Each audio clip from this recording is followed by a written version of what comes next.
adding Google Sheets to Gemini? I'm going to say kind of. Gemini can't read an actual spreadsheet, but it can read PDFs. So I'm going to download this spreadsheet that has 2 tabs on it. I'm going to use the whole entire workbook, download it to my desktop, and I'm going to use that PDF document to put back into Gemini so it can read everything that's on it, because it reads a PDF way better than it can a spreadsheet. It doesn't like spreadsheets.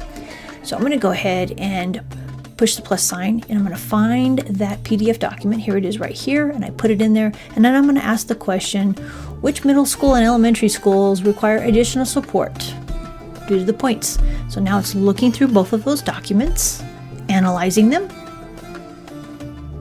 and boom, now it's giving me all the middle schools that are requiring extra help according to the point, and all of the elementary schools that need extra help according to the points. And notice I can export each one of those into a sheet. So it will make Google Sheets, it just has a hard time reading Google Sheets. So you need to turn it into a PDF. Thanks for watching, and if you hit that subscribe button, you'll get more videos about Gemini.